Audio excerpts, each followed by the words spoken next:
and welcome back to Ross High's YouTube channel. Today we're going to be reading a book themed about under the sea, our topic that was chosen by you at home. So here we have Zigby Dives In. Having a wee look at that there. What do we think? We ready to listen? Yeah, absolutely. Right, let's get started. Zigby Dives In by Brian Patterson. Down at Mudwater Creek, Zigby was playing basketball with his friend, Bertie Bird. "I'm tired of being the basket," complained Bertie. "Can't we do something else?" "Yes, we can," exclaimed McMear, arriving with his new fishing net. "Watch me catch some fish." But the creek was almost dry. "Yuck," said McMear. "Nothing but weedy muck. We need deeper water," said Zigby. "I know, let's go on a fishing trip."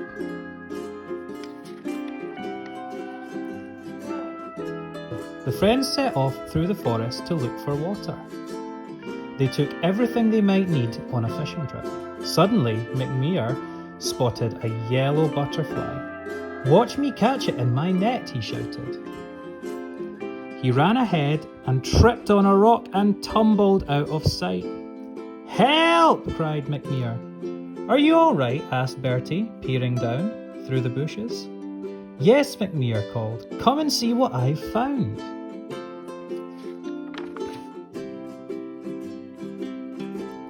Zigby and Bertie clambered down some hidden steps after McMear. Through the trees they could see the curve of blue water sparkling in the sun. "A hidden lagoon," said Zigby. "Perfect for fishing."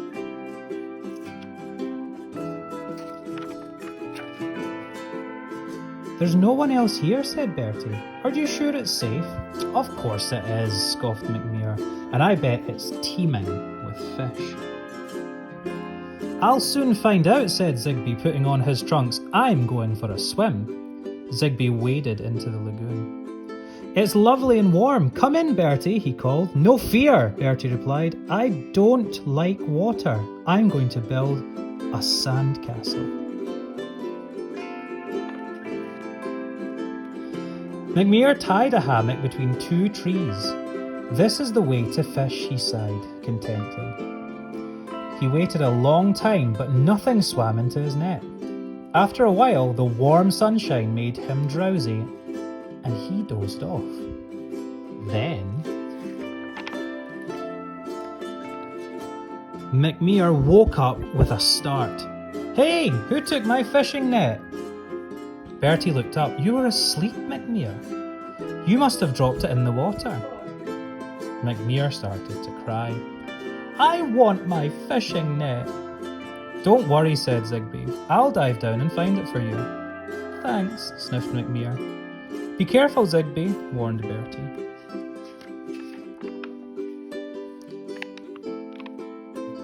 Zigby dived down. The water was clear and blue. Shoals of tiny fish swam past, and a jellyfish wobbled by. "McMear's fishing net must be on the bottom," thought Zigby. "There it is, tangled in that pink seaweed."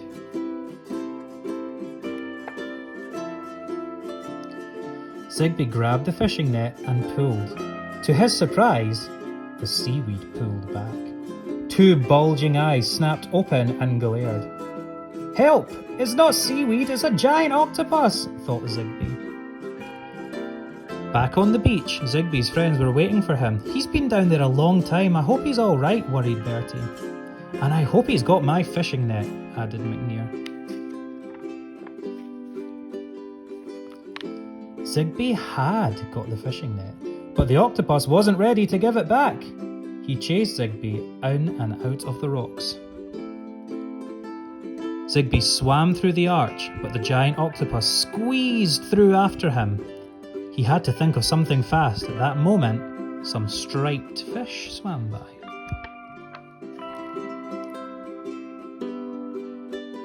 Zigby hid in the middle of them. "Thanks, fish," said Zigby. "The octopus won't see me here."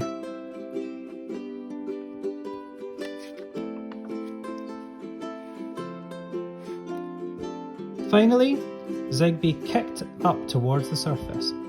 He emerged from the water, gasping for breath, but still holding McMear's fishing net.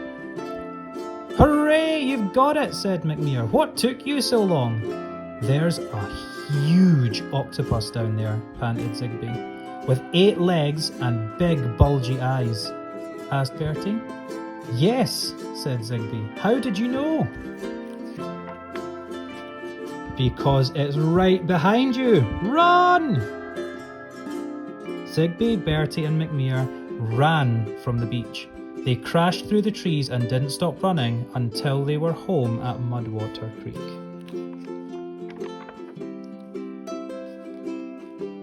"I am never ever going back there again," vowed Bertie.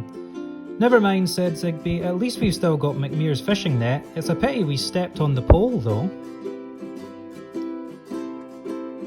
McMear examined the net sadly. "And that's the net ripped too," he said. "It's no use with a hole in the bottom." Zigby had an idea. "Yes, it is," he said. "It's perfect for playing basketball. Hooray!" And that was the end of our story on Zigby Dives In. What a great story. Did you enjoy that? Do you think it was good? Can you point to the zebra? Yeah, right there. Brilliant.